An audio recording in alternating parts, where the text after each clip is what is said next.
A lot of times in life, guys, you're going to come up against obstacles and roadblocks that seem immovable.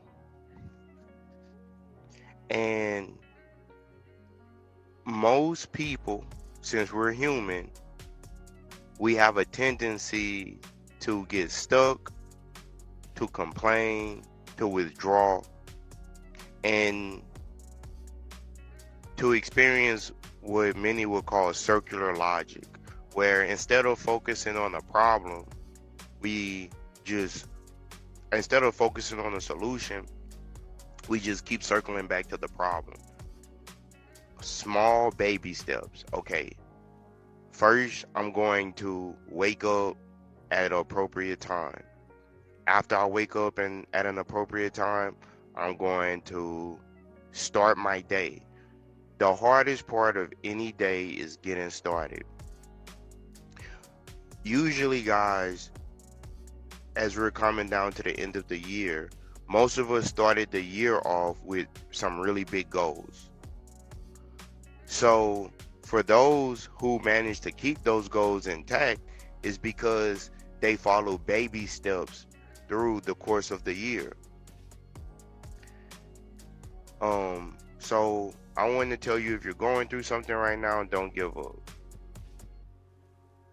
If you come up with a plan and you follow that plan, odds are you're in competition with yourself. You're trying to beat your last score. You're trying to stay in the game. And I just wanted to give that message because there's a lot of uh things that could bring your energy down. Like, we are energy creatures. So if you're around someone or you're in an environment that's happy, you're going to feel happy. If you're in a constructive environment, you're going to feel constructive. You're going to fall into the flow of that.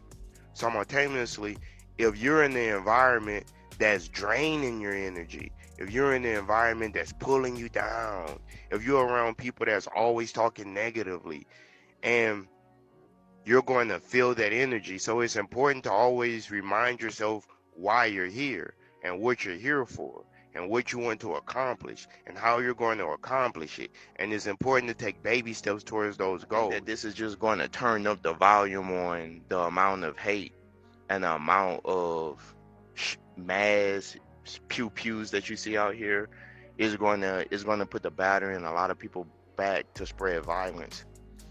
And like I said, just recently in Baton Rouge, Louisiana, yesterday, they had a guy who, because Charlie Kirk was unalived in Orem, Utah, by a white male, his reaction was that he wanted to attack black Americans at a university. Come on, guys. Let me repeat that. Uh, a white nationalist, who is Kirk, was shot by a white male, and one of the followers of Kirk Reaction was a manifesto to attack Black American culture is not a culture of hate.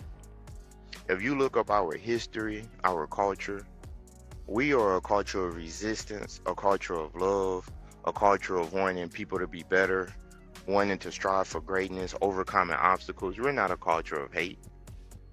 Now, a lot of what you see, that the negative ills in our culture has been caused by decades of discrimination, anti-fair housing laws, ghettos that was created, economic deprivation, scarcity in our communities, drugs. A lot of the ills that you see in black culture is perpetuated by the internet. But if you was to meet real black Americans, I would almost guarantee you that most black Americans are really cool people. Brasilia, otro país, tal vez, República Dominica. M- My rutina diaria es escucha noticias en español en de la mañana. Yo practico escuchando eh, leer escribiendo.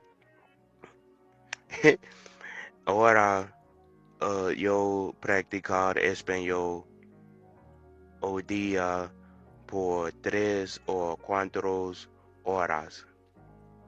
Yo aprender español. Buena pregunta. Yo quiero aprender español porque número uno es importante para mí.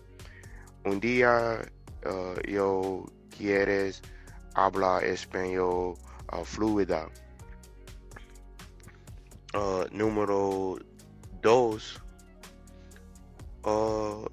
yo creo español es idioma hermosa. Me gusta. He visitado Cuba, Colombia, and Puerto Rico en mi vida. En el futuro, yo quiero visitar México, Guatemala, Argentina, Brasilia, otros países, tal vez República Dominicana. Mi rutina diaria es escuchar noticias en español en de la mañana. En el mundo ahora, en mi país, en Estados Unidos, muchas cosas es duro. Es más duro ahora. ¿Por qué? Porque Brian es duro o difícil en Estados Unidos ahora. Buena pregunta. En mi opinión, muchas cosas es difícil en mi país ahora por la gobierno, la economía, difícil en todo. A second language could actually benefit you more than your first language because it gives you a whole new set of people to communicate with. A new way to look at the world. Lastly, I would say if you learned your first language, I almost guarantee if you spent enough time, you could learn the second language. It's different if you never learned anything, you just can't speak. But the fact that you learn rules and dialect with one language, you're almost a shoo-in if you spend enough time to learn the second language if you applied yourself. And that's where I will come to the third thing. The first would be the way it's taught. The second thing is that English is so dominant. The third thing I would say is time. Most people look at learning another language as I don't have enough time.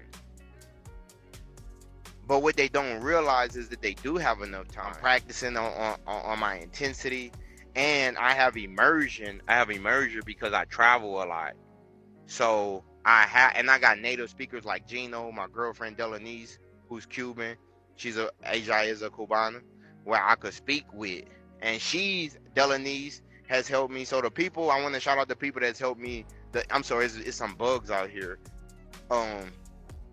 My cousin John, he's been a huge, tremendous help and help build my confidence because he worked side by side with Latinos, and that's how he started learning. And he's self-taught. The next person I would say is Delanise, from Cuba. She has been very patient and helped me. Gino.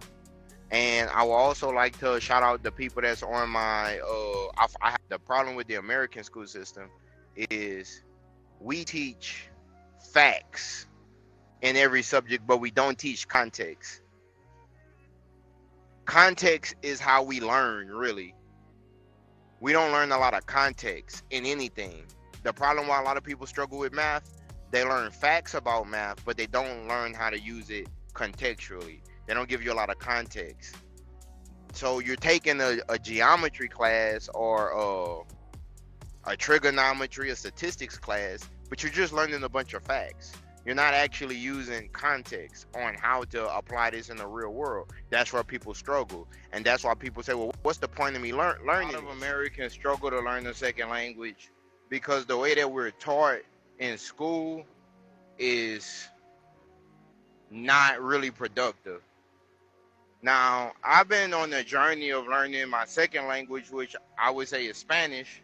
Now, I'm not that far removed from people speaking two languages in my family because I'm from Louisiana, and if I go back to my grandparents and great grandparents, they spoke a dialect called French Creole, and like similar to like what St. Lucians and people from African descent in the francophone world. I experience feelings of alienation because I honestly a lot of times feel as though like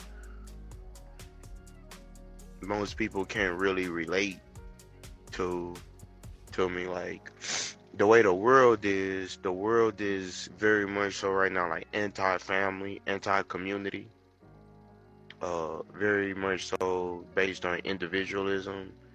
And how I would like to exist in the world is in a familial setting, to have family, to be able to have friends, to be able to express myself freely without fear of being Ina judged. diaria is mi lavabanto, mi ducho, eh, mi visto ma ropas, cepillo ma los dientes, mi cepillo los dientes, eh, preparo my desayuno,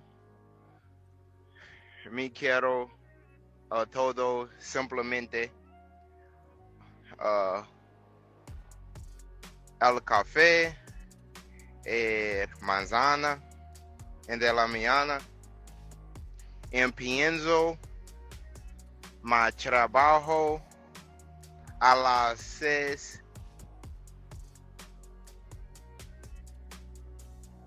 en de la mañana, temprano, muy, muy. The song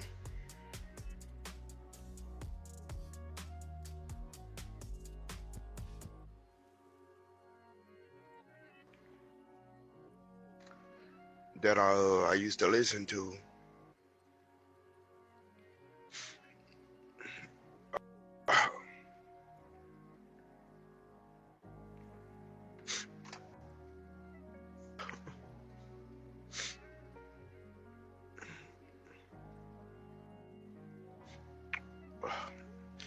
Or the song I used to listen to with my brother.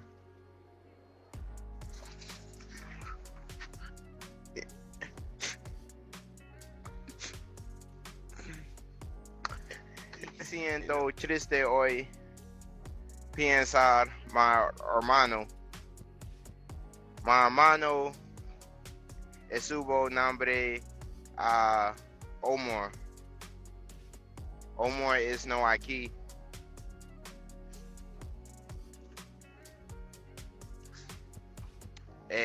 Yo escuché una canción. Mi hermano gusta mucho. El canción nombre is Amor. In inglés, love. Artista nombre is Music Soul Child. Mi hermano ama esta canción. Yo escuché esta canción, me siento, ayúdame a aprender español. Estoy aprendiendo muchas palabras, phrases, ¿cómo poder aprender español? Buena pregunta. Para mí, yo escucho noticias en de la mañana en español. Me gusta ver la televisión, Telemundo.